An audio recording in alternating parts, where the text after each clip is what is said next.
રાધે રાધે મિત્રો, પીએફના બધા કામ ચાલુ થઈ ગયા. એમાંથી થોડાક કામ તમે ઉમંગ એપ્લિકેશનની મદદથી કરી શકો અને થોડાક કામ તમે વેબસાઇટની મદદથી કરી શકો. એટલે ઉમંગ એપ્લિકેશનની મદદથી પીએફ એકાઉન્ટ એક્ટિવ કરી શકો અને જો તમારે તમારા પીએફના રૂપિયા ઉપાડવાના હોય તો એ તમે વેબસાઇટની મદદથી ઉપાડી શકો.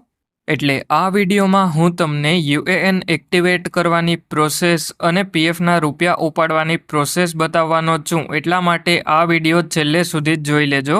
એટલે એના માટે સૌથી પહેલાં તો તમારે તમારા મોબાઈલમાં ઉમંગ એપ્લિકેશન ઓપન કરી અને એમાં ઈપીએફઓ ટાઈપ કરી અને સર્ચ કરી લેવાનું અને પછી ઈપીએફઓ ઓપન કરી લેવાનું અને પછી આ સિમ્બોલ ઉપર ક્લિક કરી અને યુએએન એક્ટિવેશન ઉપર ક્લિક કરી લેવાનું છે.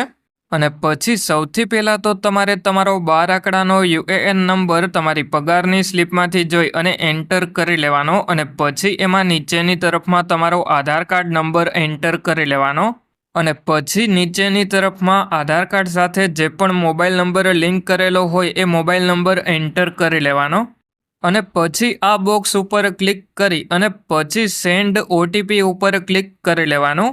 એટલે તમારા મોબાઈલ નંબર ઉપર ઓટીપી આવી જશે. એ ઓટીપી એન્ટર કરી અને સબમિટ કરી લેવાનો અને પછી તમારે આધાર ફેસ આરડીની એપ્લિકેશન ડાઉનલોડ કરી અને ફેસ ઓથેન્ટિકેશન કરી લેવાનો.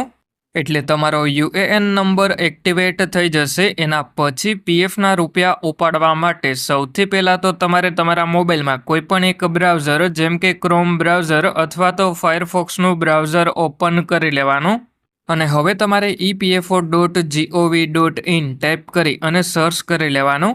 એટલે ઈપીએફઓની ઓફિશિયલ વેબસાઇટ તમારા મોબાઈલમાં ઓપન થઈ જશે અને એમાં તમને જોવા મળી જશે કે ઈપીએફઓની વેબસાઇટ અપડેટ થઈ ગઈ છે. એટલે હવે આ સિમ્બોલ ઉપર ક્લિક કરી અને નીચેની તરફમાં આવી જવાનું છે અને પછી એમાં વિથડ્રોવ પીએફમાં એપ્લાય નાવ ઉપર ક્લિક કરી લેવાનું છે. એટલા માટે હવે હું એપ્લાય નાવ ઉપર ક્લિક કરી લઉં. એના પછી આપણે મોબાઈલમાં એલર્ટ જોવા મળી જશે. એટલે એલર્ટને આ સિમ્બોલ ઉપર ક્લિક કરી અને બેક કરી લેવાનું છે અને પછી એમાં નીચેની તરફમાં આવી અને સૌથી પહેલાં તો તમારે તમારો 12 આંકડાનો યુએએન નંબર પગારની સ્લિપમાંથી જોઈ અને એન્ટર કરી લેવાનો અને પછી નીચેની તરફમાં પીએફનો પાસવર્ડ જે પણ સેટ કરેલો હોય એ એન્ટર કરી લેવાનો અને પછી નીચેની તરફમાં સાઇન ઇન ઉપર ક્લિક કરી લેવાનું છે અને જો તમને પીએફનો પાસવર્ડ ભૂલાઈ ગયો હોય તો નીચેની તરફમાં ફોરગટ પાસવર્ડ ઉપર ક્લિક કરી લેવાનું અને પાસવર્ડ બદલાવી લેવાનો. એટલે હવે હું યુએએન નંબર અને પીએફનો પાસવર્ડ એન્ટર કરી અને સાઇન ઇન ઉપર ક્લિક કરી લઉં.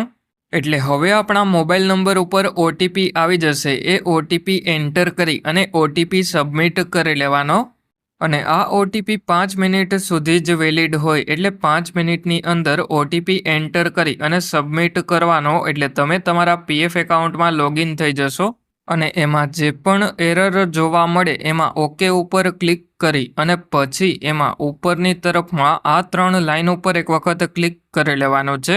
એટલે હવે આપણે એમાં મેનેજ કરીને જોવા મળી જશે. એટલે મેનેજમાં કેવાયસી ઉપર ક્લિક કરી લેવાનું અને સૌથી પહેલો ઇમ્પોર્ટન્ટ પોઈન્ટ એ છે કે તમે બેંકની કેવાયસી પીએફ એકાઉન્ટમાં કરેલી હોવી જોઈએ અને જો તમારે 50,000થી વધારે પીએફના રૂપિયા ઉપાડવાના હોય તો પાન કાર્ડની કેવાયસી કરેલી હોવી જોઈએ.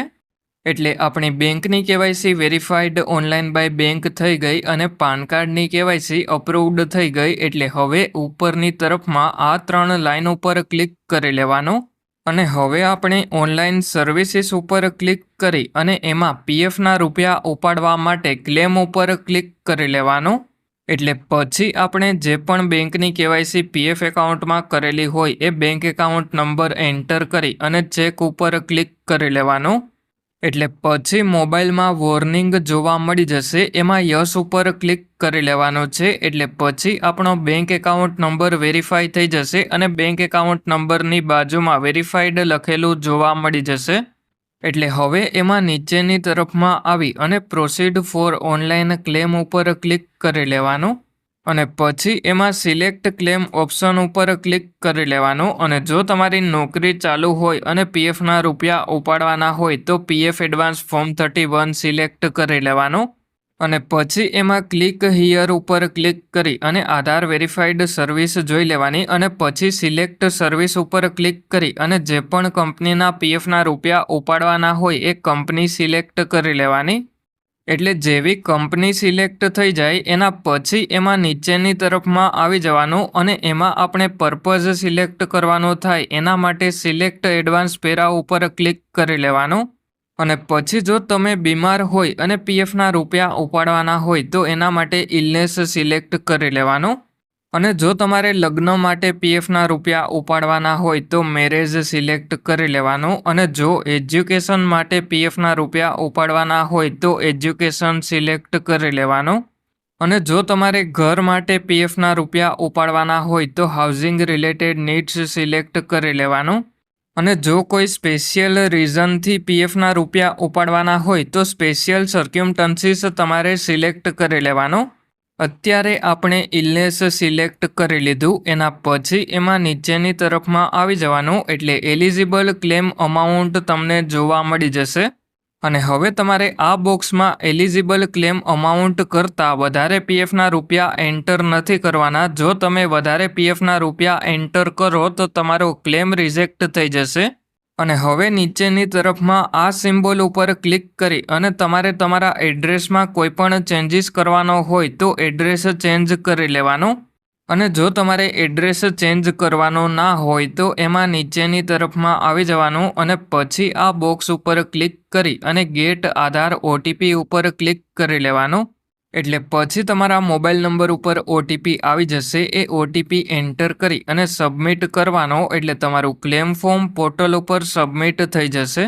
અને હવે જો તમારે તમારા બધા જ પીએફના રૂપિયા ઉપાડવાના હોય તો એના માટે PF final settlement form 19 select કરી લેવાનું. એટલે જેવા સિલેક્ટ કરો એના પછી ખાસ એ વાતનું તમારે ધ્યાન રાખવાનું કે જો તમારી સર્વિસ 5 વર્ષથી ઓછી હોય અને 50,000થી વધારે પીએફના રૂપિયા ઉપાડવાના હોય તો એના માટે ફોર્મ 121 અપલોડ કરવું પડે.